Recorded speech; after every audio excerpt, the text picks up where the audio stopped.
Is Quinlan Vos the savior this meta needed? Is he going to save us from Boba? Who knows? But we Please. think we do.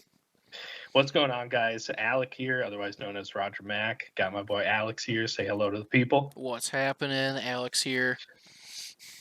We are starting our channel, the Clone Force 23. This is going to be our premiere channel for everything Star Wars Unlimited related. Please feel free to subscribe, like the channel, comment on all the videos. It's completely free and it helps us a lot. We greatly appreciate it. So we're starting off with our first coverage of Set 3, Twilight of the Republic. We're bringing you our first kind of untested deck tech, and it's my guy Quinlan Vos. The boss. Quinlan Vos, but he's the boss. He's the Quinlan Vos. Pretty hype on this guy. We're going to talk about him a little bit, but in a nutshell, he's going to save us from the meta of Boba Fett. 100%. Oh yeah. It's he might. we have to. It's like, yeah, he's hero. It's like he's the hero Boba Fett. That's what the deck feels like you're playing. So yeah, Quinlan Vos. Let's talk about him. He's a yellow hero leader. He comes out on 5. Already good. Great colors. Comes out on 5, and you can use ECL.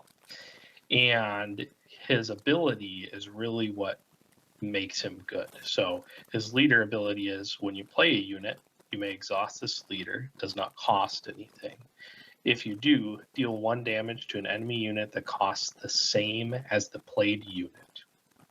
So he flips on 5. He's a 3/7, which is huge. We're 1 stat line off of Boba Fett stats on a 5 flip. But we have the 7 HP, which is huge for a 5 cost leader. Trying to think of any other 5 costs other than Boba that have the 7 stat line. I don't think there's any. There may be, yeah, there may not be any, and that's like a huge milestone to hit for 5 cost leaders, because a lot of the strong 5 cost cards that get ambushed in, they're hitting for 6 at most, and so he's kind of able to dodge that. Now, when he's a leader unit, his ability is basically the same, but it is equal to or less than the cost of the card that you're playing. So the reason this deck exists and is so strong is we have 6 copies of cards that can kill Boba Fett the second that they flip it. So our big targets are Ayla Secura and Plo Koon.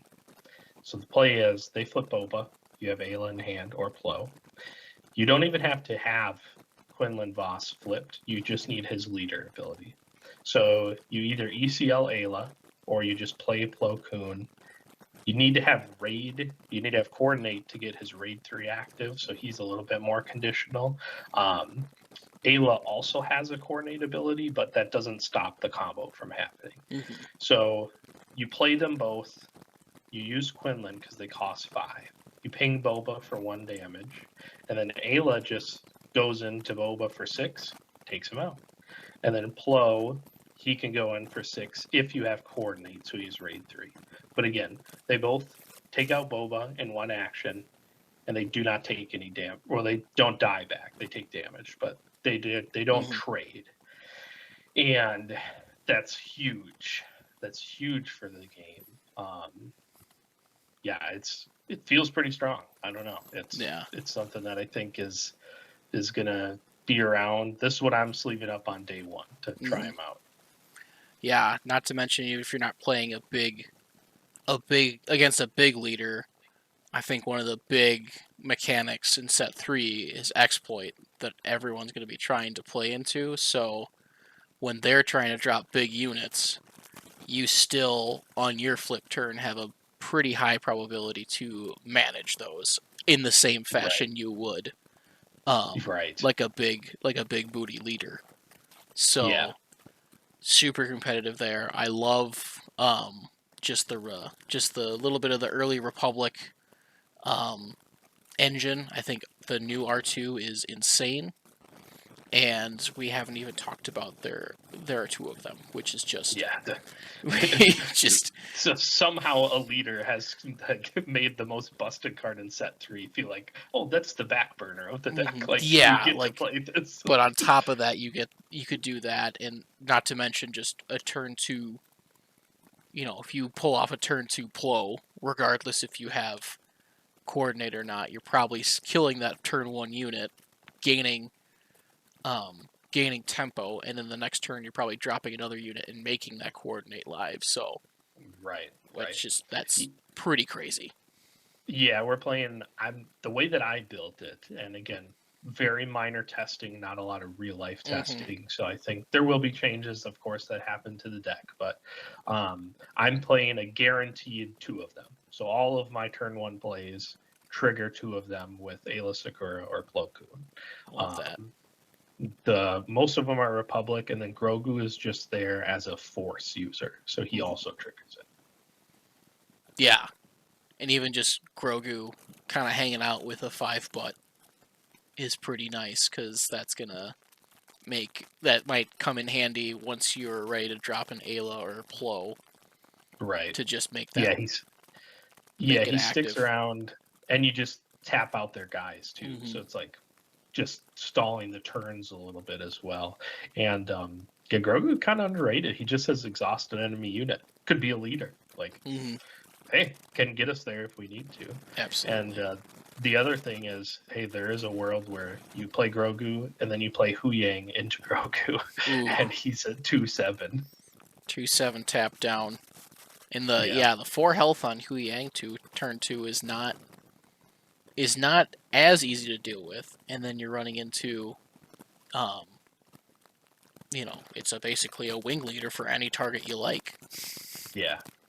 Yeah, but just a lot of good stuff in the deck. Again, to me, it very much feels like just playing Hero Boba Fett, right? We're in the same colors, and so the deck kind of works the same way, like half tempo-y, half ramp, and yeah, it feels great. General's Blade feels great to throw it on Hu Yang or Ahsoka, or even Quinlan Vos himself. If you don't have that strong play on the 5 resource turn, you can cheat out some bigger units using that.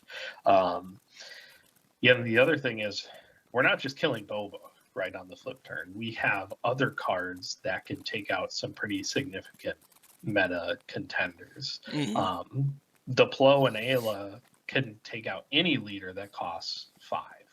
And the 7 HP is the highest. And then the Millennium Falcon can actually trade with Fett's Fire Spray for the same effect with Quinlan Vos.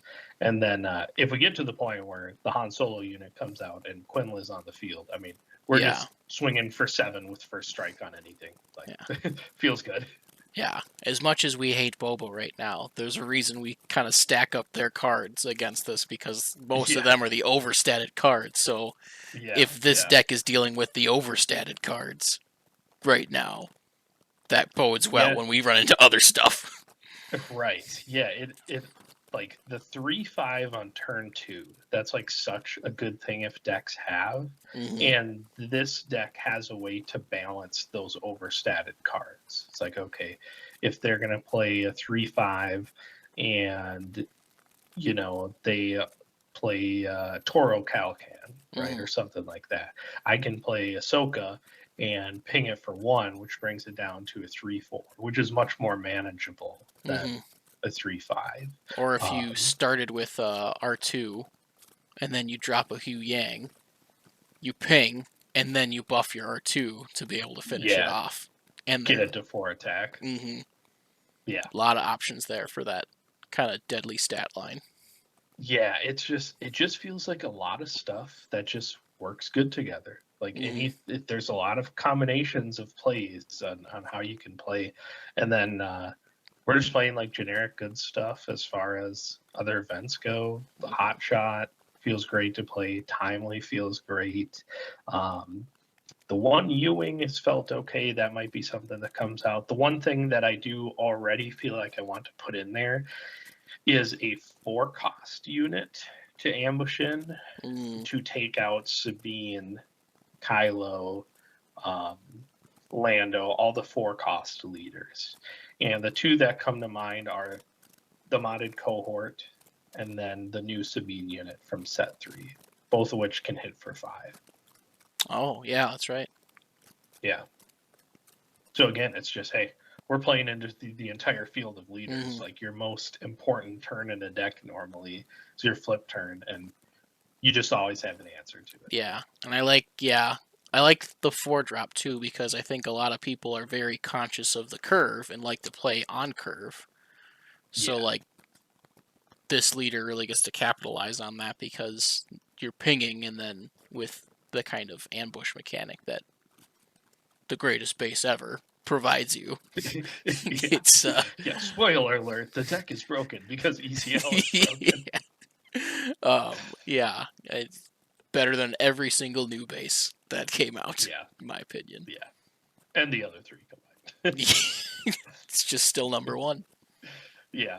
Yeah, it actually goes to say Ayla Sakura can get around the biggest counter to ECL, which is Tarkin Town, because she doesn't take damage Oh, if yeah. Coordinate is active. That's a big thing if you can deny a Tarkin Town off the Yeah. ECL.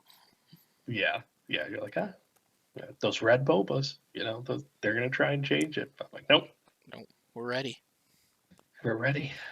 But yeah, that's the early tentative list. We want to get you guys out to this. This is the deck that I'm most excited to sleeve up on day 1. Not the leader that I thought that I'd be most hype about going through the sets, but he's slowly growing up there for me. Oh yeah. Yeah. We like the boss. We like the boss. Yeah. We like the boss. So if you guys have any suggestions about the deck or questions, feel free to comment down below. We will try to answer all the questions and comments that we can. Otherwise, expect future updates for this deck in the future when the set releases and we're able to test them. Otherwise, like we said, if you could please like and subscribe to the channel, that'd be greatly appreciated. Otherwise, got nothing else. There it is. There it is. All right. All right. Clone Force 23. Peace out.